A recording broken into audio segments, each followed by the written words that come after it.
Welcome back to the channel, guys. So I meant to tell you in the last video that we're not going to be taking the head off because a lot of you guys were saying we don't need to take it off. The engine spins over just fine, should be a-okay. So now what you just saw in the previous clips was me and my good friend Chad trying to fix and save those coil packs. 3 of the 4 coil packs had the ends ripped off of them, and I don't want to buy a whole new coil pack, so I'm going to try and fix the coil packs. We were going to splice some new connections on the end of these, but I ended up just ordering OEM connections and connectors that should be here soon. So right now I'm just waiting on the new ends and connectors to come in. But now we got tons of boxes to open. Let's get cracking.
Boom! Check out that subframe, baby! Started swapping over all the bolts and brackets from the old subframe to the new subframe. One thing I noticed is how the regular frame and the swing arm look all nice and polished, but this subframe looks really crude to me. Most of it's covered up anyway. Here's the OEM rear turn signal and license plate bracket. I'm gonna try to find a tail tidy for the bike though. And here's that plastic piece that says the Aprilia on the rear. I'm keeping this because it has all of the locations of bolts and where I need to put these. Here's the OEM lock with a bracket, some broken tabs, leaving those just for now so I know where they go. Also picked up a new ground cable because the other one was badly damaged and broken at the engine block, plus an OEM left side rear set, but check that out. It's bent. I didn't see that in the listing, so we're gonna try to bend that back, or I'm gonna need to replace that shift lever. Here are the broken subframe mounts. Now here's an interesting question for you guys. How should I remove these bolts that are spinning in the rivets? When I turn it, it just spins that rivet and the bolt. Anyway, we got something real special for you guys right now. The owner sent another package to my house. Let's crack it open, see what he sent.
So guys, wow, the previous owner sent over all those goodies for the bike. Hopefully I get to use some of those, like the OEM mirrors, the rear sets, and the passenger pylon. We cracked open another box which had the rear rim and the brake rotor, plus an essential left side clip-on. We removed the clip-on. It was like stuck around this fork. And that sticker that was here, let me show you what it is. It's a safety approval for motorcycle, apparently. Now, where I'm at, we don't have those motorcycle safety approval stickers, so that was cool to see. So let's swap over all the left side handlebar to that new clip-on.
All right, finally onto the grip. Now, long ago when I was watching Built from the Bottom, Reese would put these on using hairspray. So that's what we're gonna do. We're gonna spray some hairspray in the center of this thing, slip it on, and then should be good to go. After the clip-on is fully assembled, we got a ground cable and a rear stand to throw on, as well as more boxes.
Don't worry, I got a solution for all three issues here. Number one, this is an outdated peg, looks gross. These pegs look so much cooler and function, I bet, way better. Issue number two, yeah, that's bent too far. It's sitting at too much of an angle. Got something real nice coming for this. And issue number three, the connecting rod from the shifter to the quick shifter. Yeah, this one's not really repairable anymore since those threads are bent. We got a new one on the way. And this is what the old shifter looked like. All right, let's see what's in that box. And AF1 Racing sent over a package. I think this is the oil cooler line.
That rear rim fits amazing, spins flawlessly, no bends, no nothing. Now I just need that front rim and some tires. The oil cooler line fit up amazing, next to some oil. We're getting real close to starting this thing. I've got the spark plugs, but I need those connectors for the coil packs. Then I gotta fix the gas tank connector actually, and then hopefully we can start cranking this thing. Even as she sits now, she's stunning. Big shout out to AF1 Racing. Thank you guys. More Aprilia parts are on the way. We'll catch you in the next one.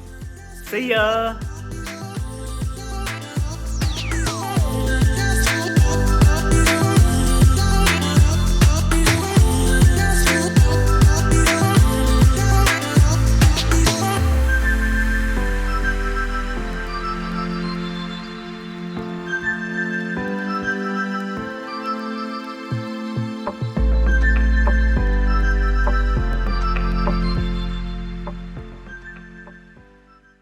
You guys want to see how sick this Avalon King ceramic coating is on the ZX-10R? I'll show you. Got some water in a cup. That is sick. There's a few droplets left. Let me grab some air.